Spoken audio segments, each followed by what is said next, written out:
So today, my friend, I want to talk to you about collaborations. Now, I'm not actually announcing any of my own right at this moment, but I kind of started thinking about it and I want to talk about some opportunities and pitfalls I see in regards to it, both for the franchise side, which I'm kind of familiar with and will probably spend the majority of the time talking about, but also as well as stories and life. Now, the reason I started thinking about this because I saw this oddest thing to me, in a sense, because I had gone into McDonald's like after so many years and just noticed their kind of kids thing, and it was Hello Kitty and Yu-Gi-Oh, and it was like, and it wasn't just like the separate kind of thing that I was used to from growing up. It was all together as kind of like the same stuff. They were just Hello Kitty characters dressed in Yu-Gi-Oh costumes. So it was like it covers both of the bases that it usually does, but it was just sort of different. And that brings up the first thing I want to talk about collabs is that does the collaboration actually fit? Because that's the thing with collabs is that there are some collabs that just don't fit. It's like trying to put any random pieces of puzzles together. There are some that just do go together because they're part of the same puzzle and part of the same area. But sometimes if you're trying to do two different puzzles all together, it doesn't work. Of course, then again, just because something seems like it won't work doesn't mean that it will not, in a sense. So then appearances can be deceiving because it really does depend. And sometimes people have done their research or just get lucky. But other times it can be something where it's like, who okayed this? Like, where it's just like, is this fan base that you're touring actually interested in what this is? Like, I remember there's a tattooed sim that actually had a TikTok star do a collaboration with them. So it was just sort of like one of the things that just sort of sits out to you as kind of odd. Because in a way, a collaboration is an opportunity to showcase a brand to another audience. And then you have the audience that one brand associated and the audience that knows the other brand. So it's like once you kind of collaborate with them, you're kind of hopefully doing both. And that's sort of one of the things that's kind of really missed in collaborations, in that oftentimes it seems sort of one-sided, so sort of, at least depending on which side of the collaboration you're on. So, but then it's like getting the audience from both to look into the other one. And now again, it can seem really one-sided at times, depending on what it is. And again, sometimes it can be like this company is just being like, this is what the kids are into these days. We need to promote it and get them interested in it. And so it's just sort of like, seems out of touch in a sense with what people are actually looking for from the brand. And sometimes they can actually basically drive off their own audience in a sense, depending on how far they chase it, but that's another story. But with a simple collab, it's like you can easily have beloved characters that limited edition items or promos. Now, of course, this depends on both who is actually interested in the characters. So then there can be different things that actually a fan base likes about a certain game. So there are different characters that they were did.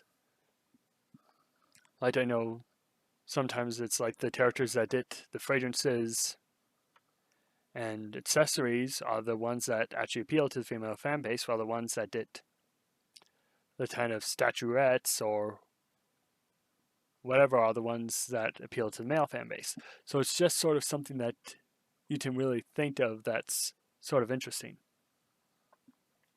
But in like a general thing is that, okay, this character is popular, or at least it's used a lot, talked a lot about.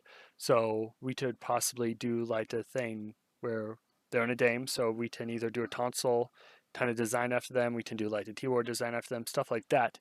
It can be simple where it's like, oh, there's clearly a connection with the audience here. Of course, in just general gaming thing, it can be like, oh, the characters from this game are now in this game. I should check out this game. Or this game actually is featuring these characters, and I actually kind of like the interaction I'm seeing or the design of these characters, so I'm going to check out their original source game. So it's just sort of something that can really be done kind of interestingly. But again, it depends on the balance of it. Now, the thing with crossovers is that they are generally a limited time or a one-off thing. They aren't something that's going to be ongoing, or even in a game, they aren't going to be something that you can just load in and get years afterwards. There's generally a limited time window of opportunity to do it, possibly for the FOMO, but also probably because the license is done a certain way.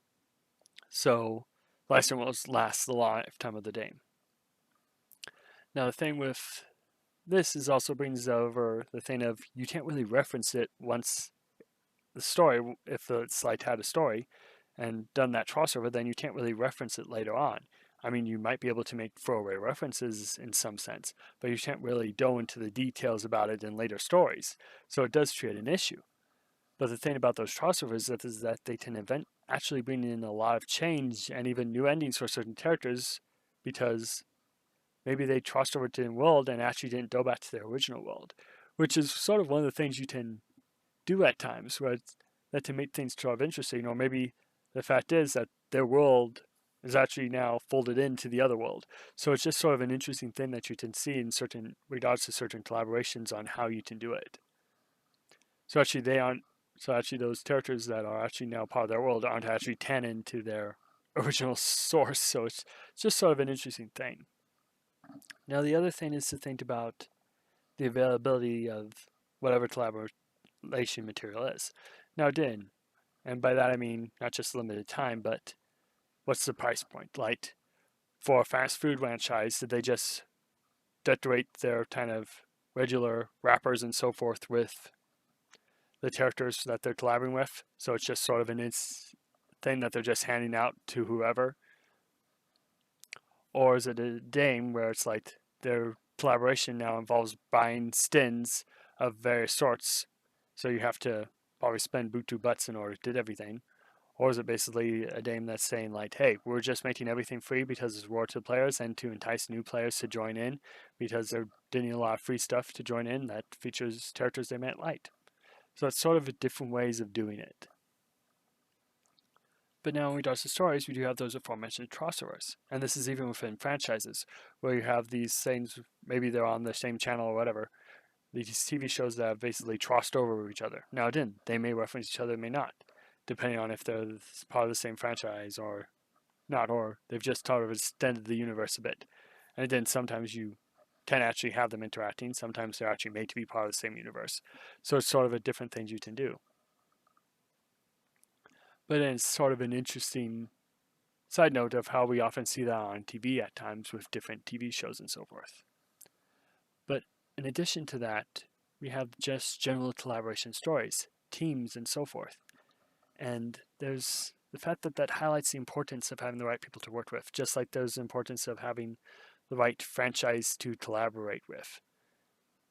Because then the success of the team depends on the collaboration between all the members. So it's just sort of one thing to really think about when writing stories. But in life, it's kind of interesting because the very act of connection is almost a crossing over of sorts, because our stories have kind of intersected each other in a way.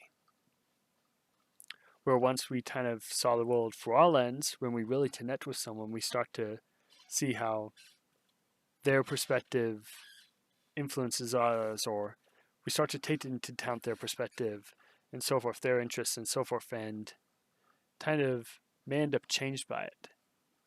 And I think that's kind of the key, is that how does collaboration really affect us? And that's just sort of the trust I want to leave with today. So why not feel free to share your thoughts in the comments below, and if you enjoyed this video, to like and share it so others may enjoy as well. Anyway, I'm Jonah, and you've been watching Lions Mane Media, where we celebrate stories and lessons of them. Thank you for listening to my musings, talk to you later, and have a great rest of your day.